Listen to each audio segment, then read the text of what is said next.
Okay, so welcome back to the next video.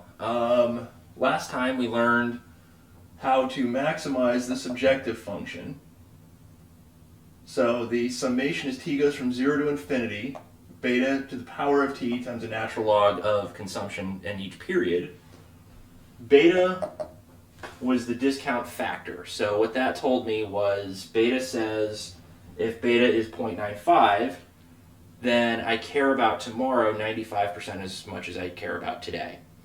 And as I go further and further out, because the exponent on that increases, right, for anybody who has been in the square root club for their GPA, I have, where the square root of your GPA is higher than your GPA, meaning it's less than 1, oops.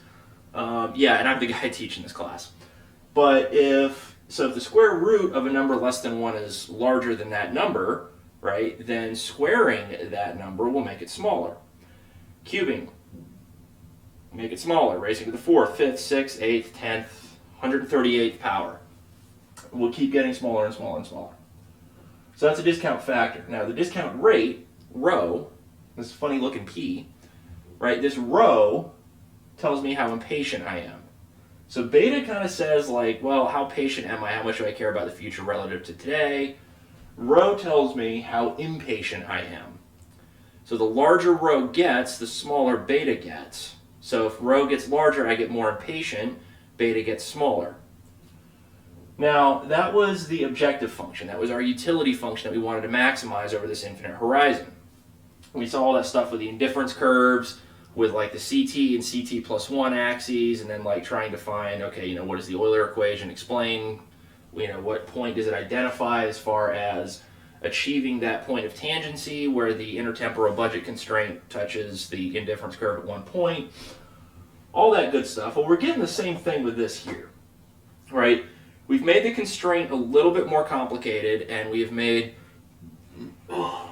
excuse me, that burp was brought to you by something that only people age 21 and up can drink. Well, anyways, we've made it a little more complicated because it's not just CT and CT plus 1, it's CT, CT plus 1, 2, 3, 4, n plus 5, n plus whatever, all the way up to infinity. And then we also have this constraint, which it looks a little bit different because we have one endogenized output, and by endogenizing output, that says that we can actually control what output's going to be. If we choose to save today, then we can adjust output for tomorrow. Remember, output today is chosen by the capital stock that we have today, which was actually chosen yesterday.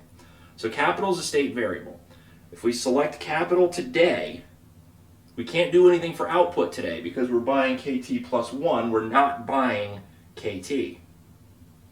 So when output is a function of KT plus 1 and not KT anymore, well, then things get a little bit different because we can choose what output's going to be tomorrow. So this is still just a simple consumption savings problem. It's just now it's in terms of, well, other stuff rather than just ST for savings, right? We have endogenous output, so output is determined by the amount of capital we put in. It's a closed economy, so savings equals investment. Therefore, everything that is produced in this country is just income for this country. And, well, that's about all that I can really say about that. Now, we also learned that we had this infinite horizon problem, but we found a way to just shrink it down to a 2-period problem. How did we do that? Well, let's talk about it. We had this Bellman equation,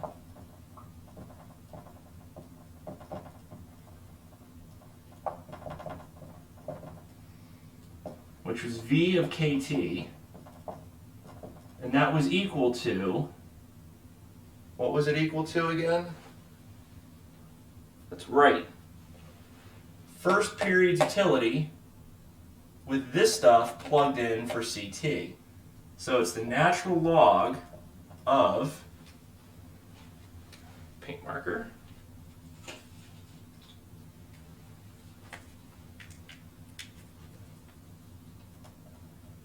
AT times KT to the alpha minus kt plus 1 plus 1 minus delta times kt. We close out these parentheses here. And we add beta times v of kt plus 1. All right, so this was our Bellman equation. This was what we wanted to actually take a derivative of. So what were the derivatives that we took? Well, remember, the first derivative we took was the derivative of v of kt with respect to not kt, but kt plus 1. Because we are choosing kt plus 1 optimally here. We're not choosing kt. Now, give me just a second. My asthma is acting up, so don't think any less of me for having to use my inhaler.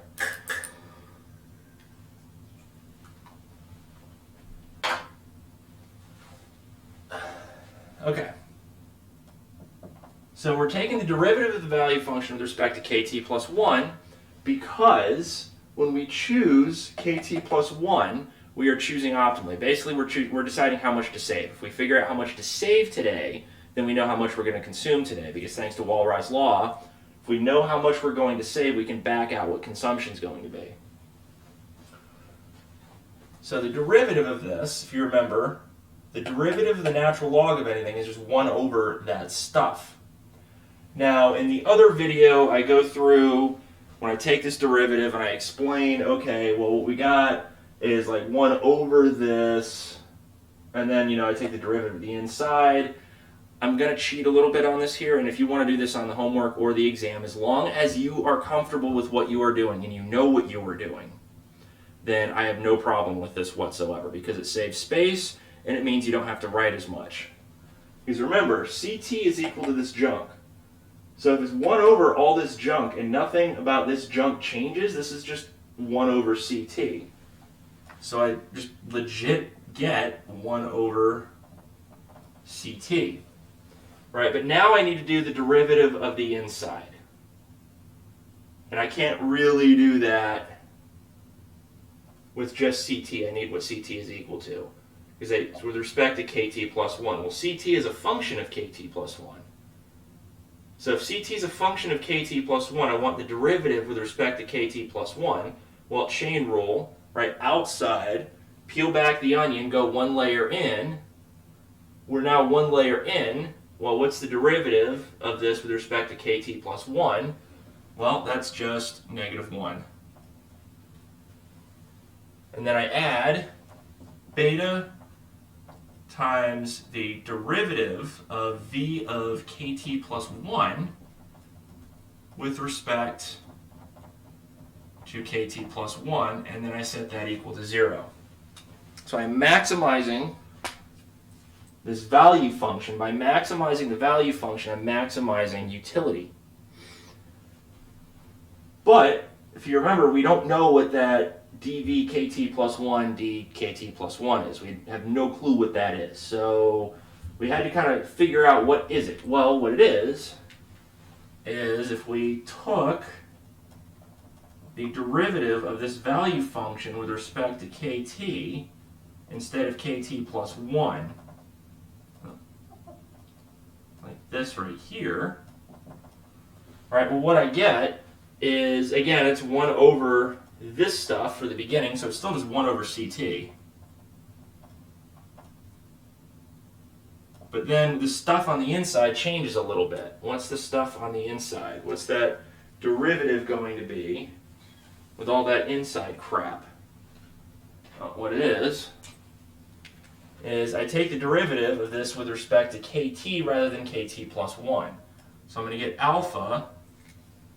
I think this is the less shitty of the two markers. We'll find out in a moment. It is. I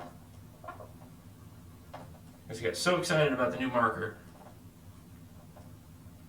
I got ahead of myself. So it's alpha times at times kt to the alpha minus 1. Well, minus kt plus 1, that's future capital, that's not current capital. So that just differentiates to 0. And then I just add 1 minus delta, because that's the derivative of 1 minus delta times kt.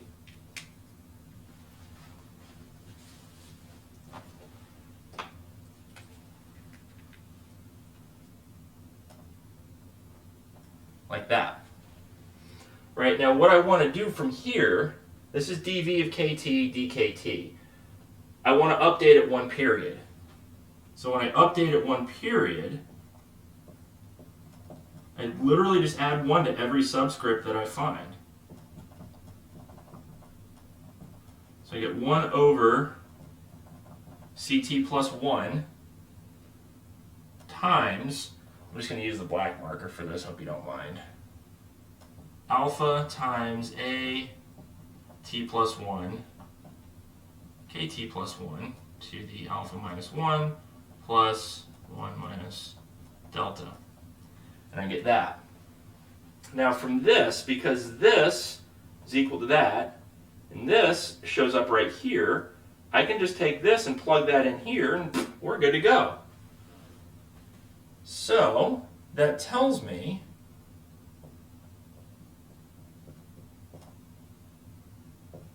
that this derivative, this first order condition, is equal to 1 over ct plus beta times, I'm going to switch the order of the multiplication here, because remember the order of multiplication doesn't matter.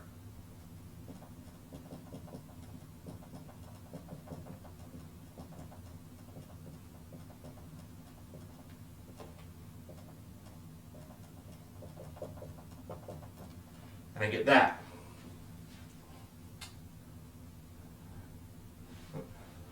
Negative 1 over ct. That's what I get.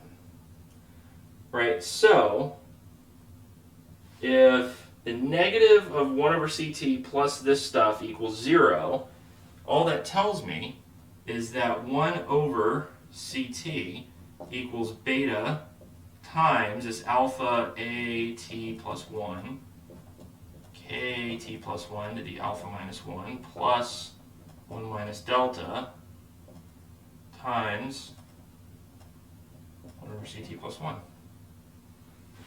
Right, and this is my Euler equation. Right, this Euler equation tells me what the optimal consumption savings path is over time, not just between today and tomorrow, but between tomorrow and the next day, right? Because we can just update all the time indices as far forward as we want. So the idea of dynamic programming is, one, it makes this way easier to solve. If I did this with Lagrange multipliers, or what they refer to as the calculus of variations, oh my god, would this suck. So it would take a really long time. I'd probably have to erase the board, I don't know, 2 or 3 times to really be able to solve everything out the right way. Now, not only just make stuff easier, but another thing that we're doing that we're sort of intuitively assuming here is if we optimally choose today, we're making a promise that we're going to optimally choose tomorrow, and the next day, and the next day, and the next day, and so on and so forth. Why are we doing that? Well, we have no incentive not to, because we want to maximize our consumption. We get happier the more we consume. That's never going to change, right? There is nothing in this objective function or this constraint that suggests at some point we will get happier if we consume less. We will always be happier when we consume more.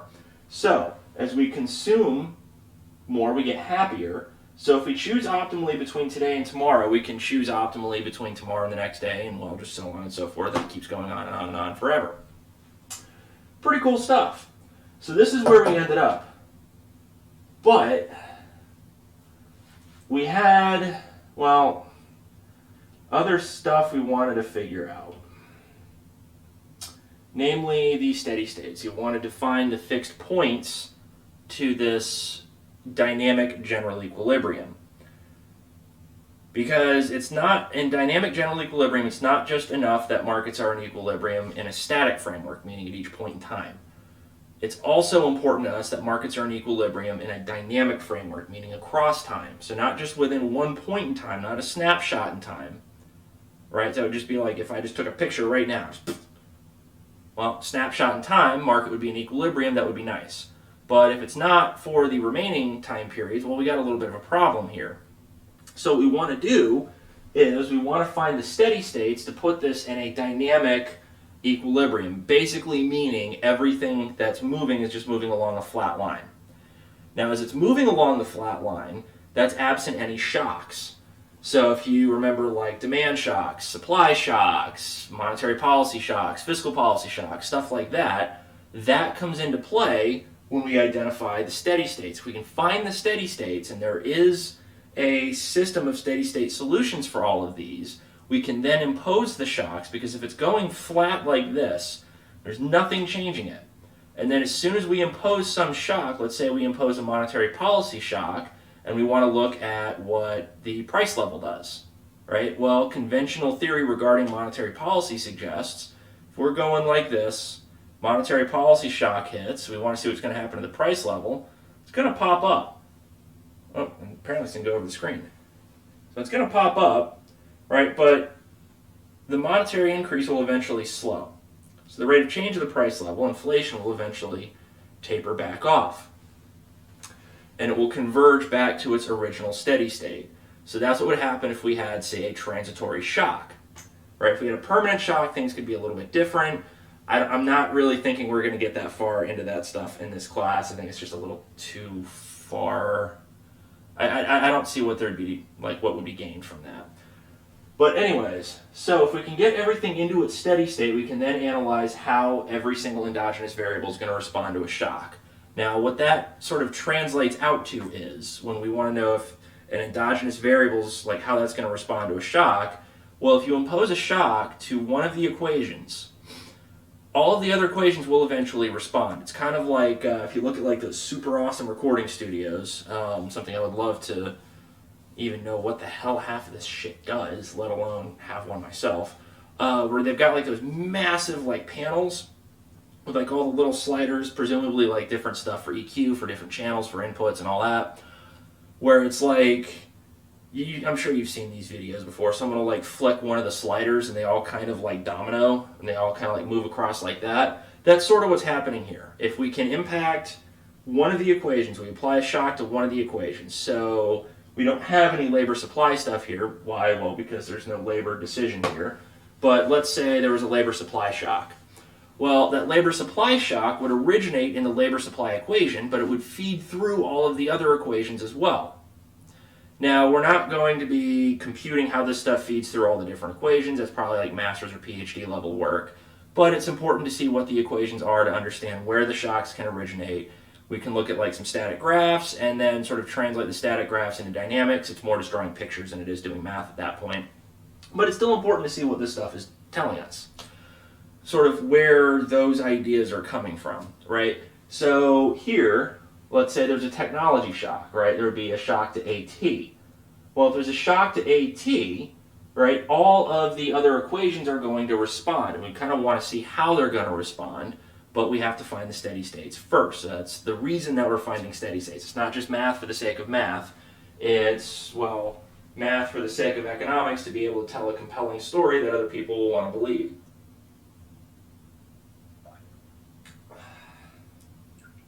By the way, I don't know how many of you are apple cider fans. I absolutely adore apple cider. I mean, I'm from upstate New York and my family's from western Massachusetts, so kind of have like that whole like apple cider thing in my blood. But if you go to the grocery store and just get regular apple cider, it's gonna suck. But you can get these really awesome mulling spices, and you can put them into the apple cider and just let the apple cider simmer for like 2 hours, and it smells phenomenal. Drink slightly warm apple cider if you choose to put other things in it. Maker's Mark is the best thing to put in it. Trust me, I've tried all of them. And you want to put something like that in there, absolutely delicious. It's wonderful, but even just by itself, it's absolutely great. I cannot recommend it enough. Also, well, upstate New York, so Yankees fan.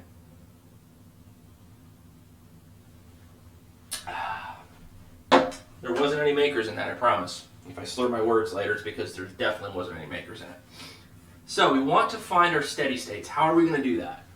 Right, well, I guess what we're going to do is we're going to erase all this shit. I'm going to rewrite the Euler equation up here, which gives me a little bit more room to, well, write the rest of this stuff out.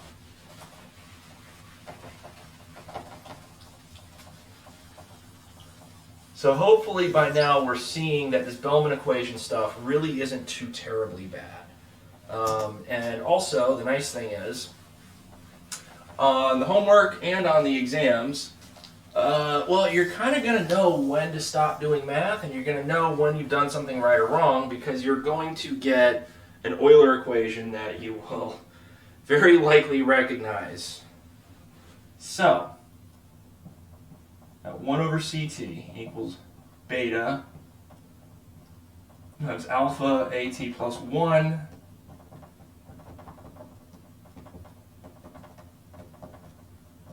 times kt plus 1 to the alpha minus 1 plus 1 minus delta times 1 over ct plus 1. That is my Euler equation, right? So the stuff inside the parentheses, that's the marginal product of capital, right? That's the rate of return I can expect to get on capital if I were to save today. The rate of return I get on capital is going to tell me how much more I'll be able to consume tomorrow. Now, before it was just because, well, the income was exogenously determined. Oh, shit, I'm dropping stuff. Income was exogenously determined before, now it's endogenously determined. So if I save more, I can adjust what output will be in the future. And thus, I will be increasing future output. Therefore, the rate of return that I can expect to get is, well, the amount that output's going to increase, less depreciation. So that's sort of the idea behind that. But enough about that. We want steady states.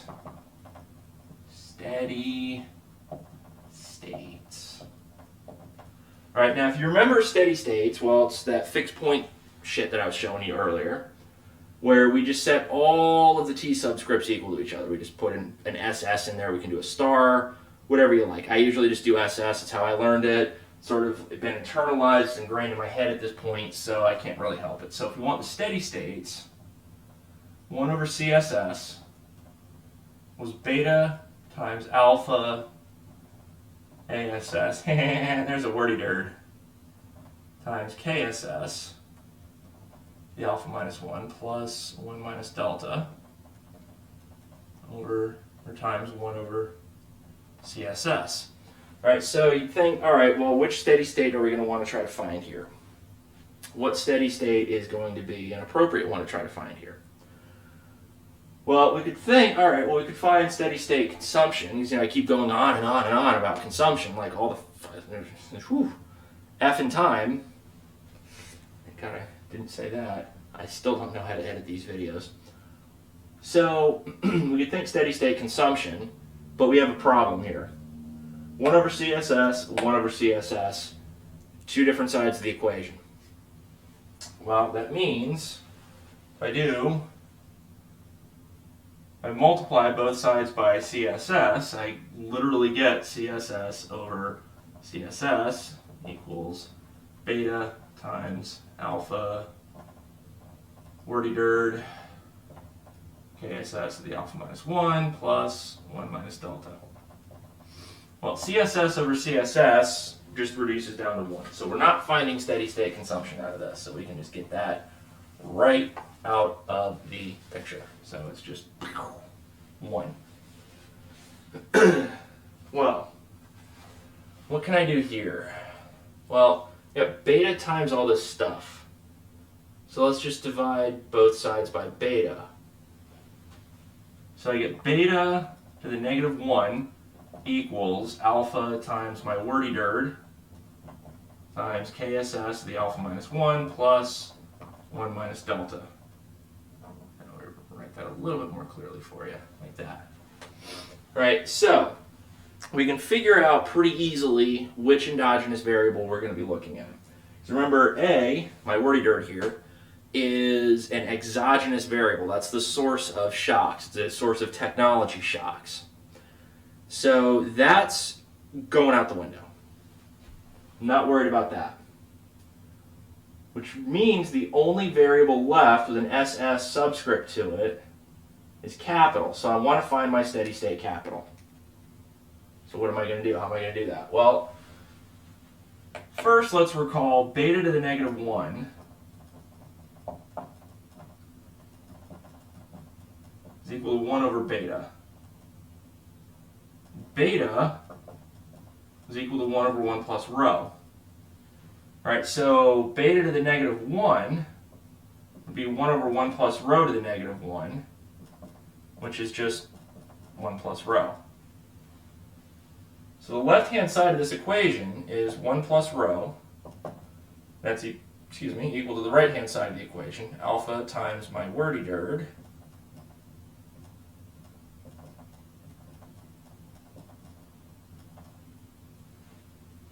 times KSS to the alpha minus 1 plus 1 minus delta. All right, so what this says is 1 plus rho is equal to my marginal product of capital less depreciation. Let's look at this a slightly different way. Let's drop these parentheses. If I change the order of addition, remember the order of addition doesn't matter if you change it. 1 plus rho equals 1 plus alpha times my wordy-dird times KSS to the alpha minus 1 minus delta. 1 plus rho equals 1 plus my marginal product of capital less depreciation. Okay. We're getting somewhere kind of interesting here. Well, if I got 1 plus shit on both sides, I can just drop that and I get rho equals my marginal product of capital less depreciation. So if we want to interpret this in the steady state so far, if rho is equal to my marginal product of capital less depreciation in the steady state, that means this is a point of indifference for me. We think of this as the interest rate, right? Think of this as the real interest rate, and I've got rho. Rho is equal to my real interest rate in the steady state. That means it's literally a point of indifference for me. I am just as impatient as the market is willing to compensate me for saving a little bit today to get some more tomorrow. When those two guys are equal, all right, so the interest rate is, say, paying 5%, my rho is 0.05, then boom, I am in a steady state. Because my consumption is not changing over time. If my consumption isn't changing over time, my investment isn't changing over time. So, if my investment isn't changing over time, capital isn't changing over time because I have to be buying new capital. Now, it doesn't mean I'm not buying new capital because capital is falling apart. So I need to make sure I'm at least getting enough capital to catch up for the rate at which present capital is depreciating, because I don't want the capital stock to fall, because that wouldn't be in a steady state anymore. So to be in a steady state, you're still buying capital, it's just you're buying the exact same amount of capital every single period, meaning you're consuming the exact same amount every period. So let's go ahead and solve some more stuff out, because ultimately we want to solve for KSS. I'm going to add delta to both sides. So you get rho plus delta equals alpha times ASS, wordy-dird, times KSS to the alpha minus 1. Okay. Well, so far so good. I want to isolate KSS, so I'm going to divide both sides by alpha times ASS. So I'm going to get rho plus delta divided by alpha times my bad word equals KSS the alpha minus 1. Because the idea is to isolate KSS, and we want KSS put in terms of exogenous variables and or parameters. Well, so far these are all exogenous, right? Because A is my source of shocks, my source of technology shocks coming from outside the model, not within the model. So that's exogenous, so we're good there. But now all I've got to do is just worry about this exponent. Now if you remember, alpha is less than 1. Right, alpha is greater than 0.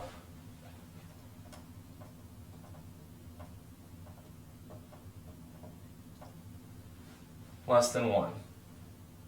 Which means alpha minus 1 is less than 0.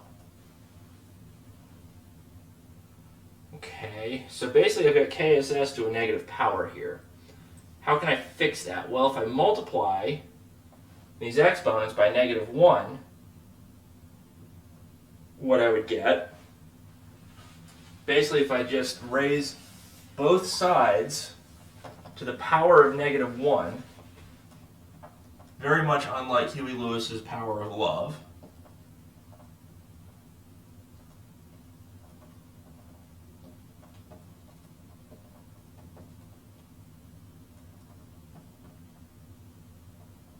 well, this side just becomes rho plus delta over alpha times ASS to the negative 1. KSS is alpha minus 1 times negative 1, which gives me 1 minus alpha. Well, that's positive. So this part's good. Now I just got to flip this side, because anything to the negative 1 power is just, well, 1 over that stuff. So that gives me alpha times A over rho plus delta equals KSS to the 1 minus alpha. Last step. KSS equals alpha times my wordy-dird. I am 33 years old at the recording of this video, and I am still so much of a child that I giggle at bad words. So I don't care if you are younger than me, I don't care if you're older than me. At least where I am, bad words are still funny, and they'll never stop being funny. And honestly, if you ever watch most comedies, they all have really horrible words in them because, well, it doesn't matter how old you get. Childish humor is still really funny humor. So KSS equals this stuff. So this is my steady state capital. So my steady state capital is a function of a couple of different things. One, alpha. It's capital's share of income, right? The amount that capital generates, or the amount of, I guess, value capital generates in its production, hence the amount of income capital is responsible for. Alpha. A, the source of technology shocks. If A increases, we have basically a more efficient use of technology. So if A is increasing, we have a more efficient use of technology. If A is decreasing, well, then we have a less efficient use of technology. Let's talk about that for 1 second. So I'll call it AT, total factor productivity. Now, in the steady state,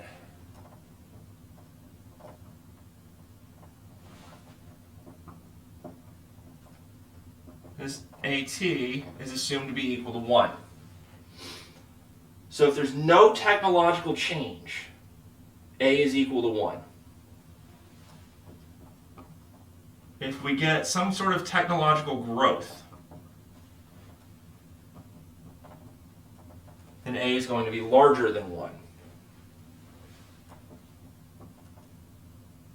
If, well, we'll say recession,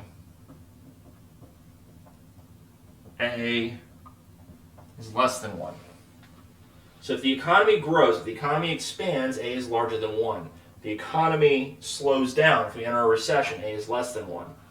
Now that is not to say the only source of a recession is when AT is less than 1. Just as according to this model, the only thing that can cause negative economic growth is if A is less than 1. I do not want that to come across as the only source of recessions being supply-side shocks. That is not true. The financial crisis of 2007, 2008 was more than enough evidence that supply-side shocks are not the only sources of shocks that will put the economy into a recession. That was an entirely demand-side shock that we dealt with. Moving on. So that's total factor productivity. And this alpha is basically capital's share of income.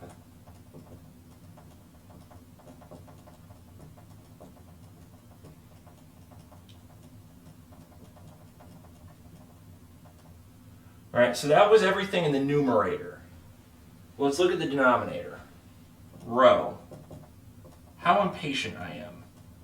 The less patient I am, well, the less I'm going to want to save, the more I'm going to want to consume today. If I want to consume more today, I can't buy capital because, well, there is that YT equals CT plus IT resource constraint, meaning I can't exceed output for how I choose to divvy up my source of income. So if I want to consume more, I have to invest less. The more impatient I get, the more I consume, the less I invest. So rho is impatience, that's in the denominator. The other thing in the denominator, delta, depreciation.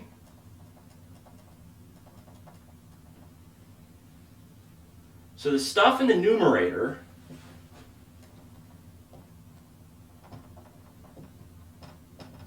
is good. Denominator, bad.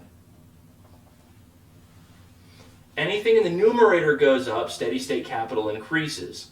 Anything in the denominator goes up, on the other hand, steady state capital decreases. Hence, numerator good, denominator bad. That's my steady state capital. Now for my steady state capital, I can get steady state output, consumption, and investment.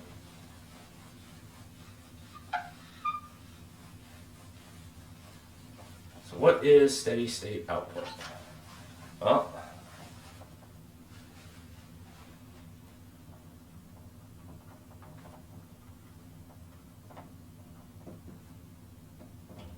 YSS.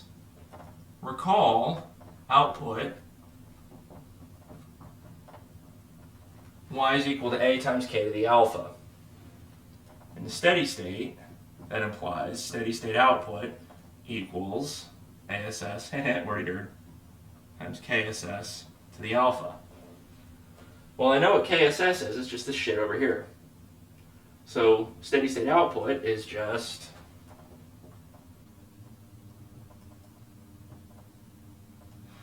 times, so I get ASS times all this stuff.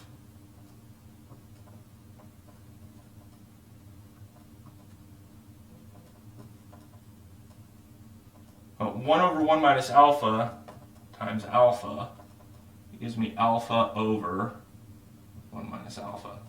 So that's my steady state output.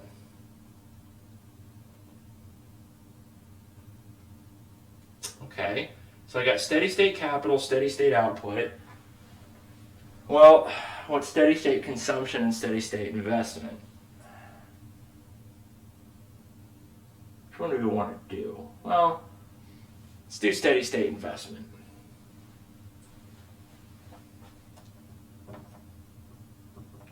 Remember, investment, or even write ISS, we're going to have IT equals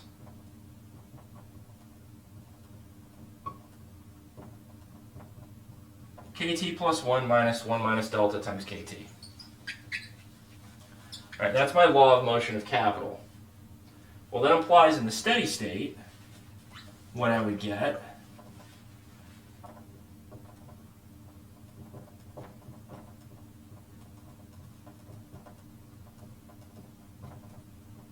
is this. Well, I know what steady state capital is. It's just right here, so I can literally just plug that in and figure it out. But what I'm going to do, because I see I've got a lot of KSS's that are going to show up, this has a lot of shit in it, and I'd rather try to reduce stuff before I plug all this shit in. I'm going to get ISS equals KSS minus, well, I'm going to distribute this KSS through what's in the parentheses. So I'm going to get KSS minus delta times KSS. Well, KSS minus KSS is just 0, which means Well, actually, no, that's not even true. Well, it is 0. Minus KSS. I effed up because it's minus negative delta, which gives me plus delta times KSS. Maybe you caught that, maybe. Let's assume you all caught that. Right? I mean, I eventually caught it, so. Well, okay, cool. It tells me steady state investment is equal to depreciation times steady state for capital. So I just take steady state capital, plug that in, right there.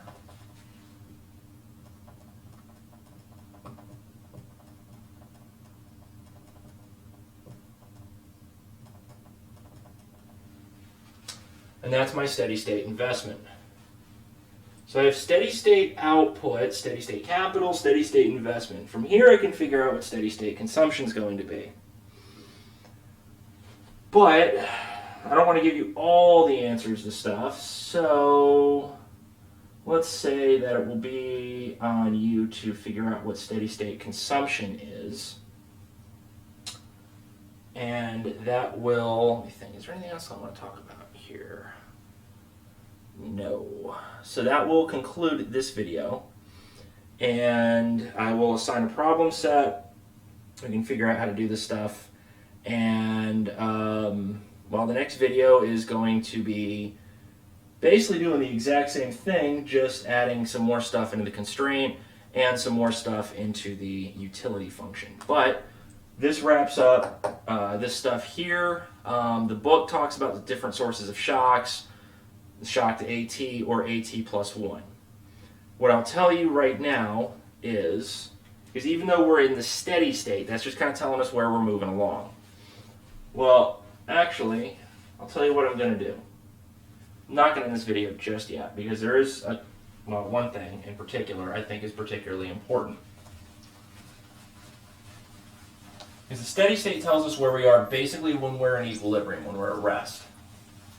But it's also good to know what the equilibrium, I guess we'll say, conditions are. All right, so we can think of these as like the equations that when they're in the steady state, we go, okay, cool, this is where everything's going to be helping us. So I'm going to write out the general equilibrium, because you've heard general equilibrium, general equilibrium, general equilibrium. All right, what the hell is the general equilibrium?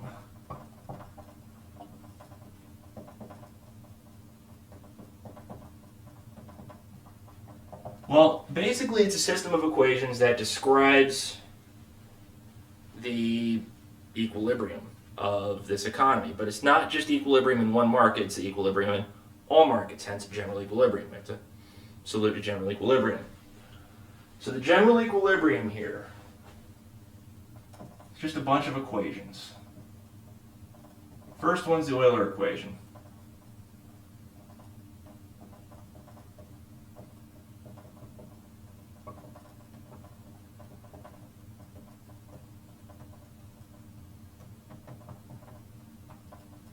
All right, Euler equation. Second one, make it our resource constraint. Third one, let's have production.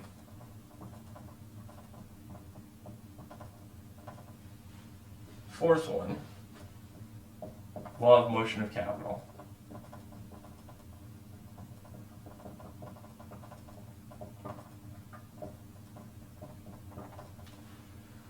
So you'd think those four equations would be enough.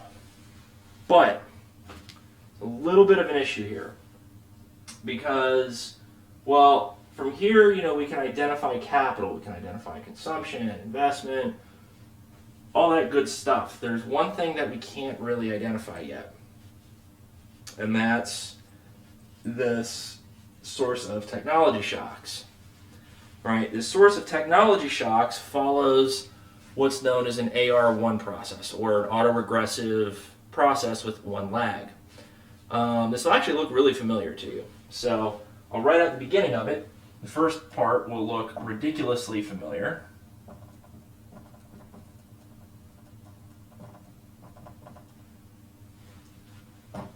AT equals alpha times AT minus 1. Remember your fixed points when trying to find, your fixed point for a dynamical system. Well, that's what's going on here. Plus this epsilon t. This epsilon t is going to throw you off because you haven't seen the stochastic stuff with this yet. All you've seen is just the deterministics. Well, this epsilon t is what makes this guy stochastic. Now we are assuming what's happening with this epsilon t is I will write out epsilon t is assumed to be normally distributed. So this cute little tilde with an n over it, distributed normally with a mean of 0 and let's say a variance of, well, whatever the hell we'd like. I believe the literature suggests it's a variance of 1.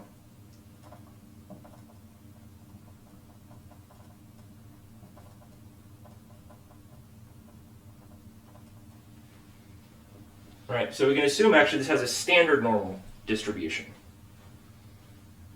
Although, depending on how we want to tailor this model, how we want to calibrate this model, we would get different measures for the mean and variance. So what this is telling me is for this epsilon t,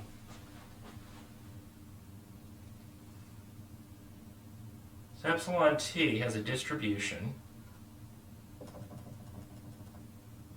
the mean, or mu, of 0, right? This variance, remember variance is equal to sigma squared. The variance is equal to 1. Well, the variance is kind of a unitless measure. It's not really telling me very much. What is more useful than variance is the standard deviations, my measure of spread, right? Well, variance is also a measure of spread, but in standard deviation, it's like that's kind of what we're all used to seeing.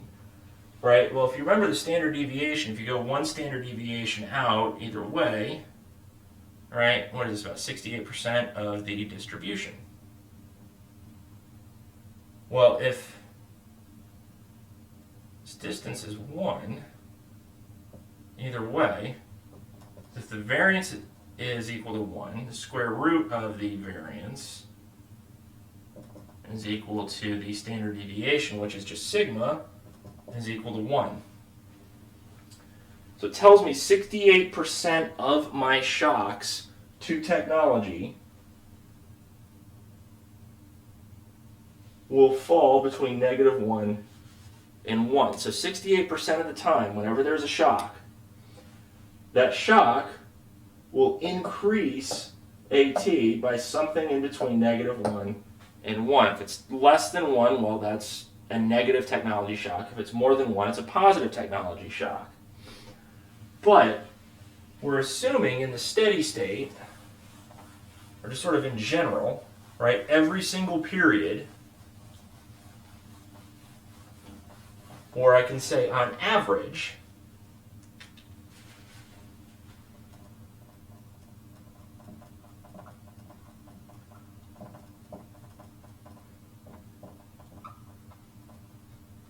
the beginning of every single period, I assume epsilon t is equal to 0. So what that tells me is if epsilon t is equal to 0 on average, right, I am more or less assuming that what's going on today is maybe a function of what went on yesterday. But well, I'll work through a little bit of math. You don't need to know this math. This is just good to understand. So this is a random process. This is a random variable. We want the expectation of a random variable. So the expectation of a random variable is just finding its mean. Right? So if you have a distribution of stuff, you want to find its mean, well, you find the mean. Now we know the mean of this guy is 0. What's the mean of the rest of it? Well, I take the expectation of both sides. The expectation, so E of this stuff is just telling me the average.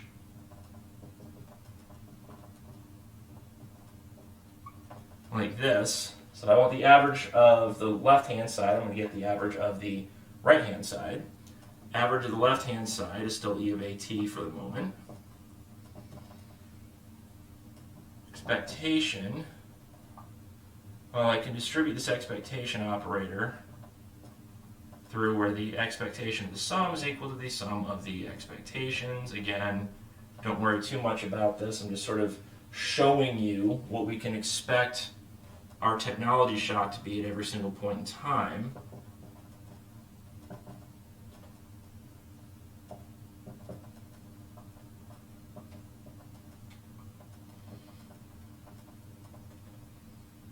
Well, if the mean of that disturbance of this epsilon t is 0, the expectation of it is also 0. And this is still -1. Now, to assume a stationary process, like when we're thinking about our steady states, trying to find our fixed points, well, we just sort of assume everything is going to be the same across the board. Well, what do I have here? I want to find what this is. Expectation of A minus alpha times the expectation A is equal to 0.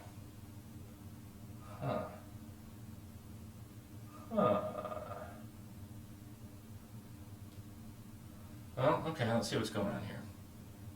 Just to make sure we know what's going on. I factor out an expectation of AT. 1 minus alpha equals 0. Does some of this look familiar to you? Does some of this kind of ring a bell? Because I hope it is, because actually the dynamics that you learn for finding a fixed point is also a lot of the dynamics that you learn when you're trying to learn like time series econometrics. So the expectation of this, expectation of AT times 1 minus alpha is equal to 0, while the expectation of AT is equal to 0 over 1 minus alpha, which is just 0. So,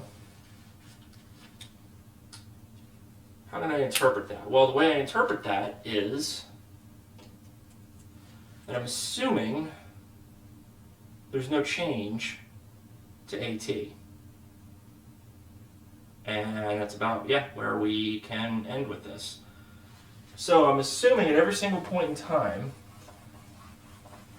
now there were a couple of things that I probably should have done, that I guess I will do actually. I'm going to fix this in post. I have to figure out how to fix this in post.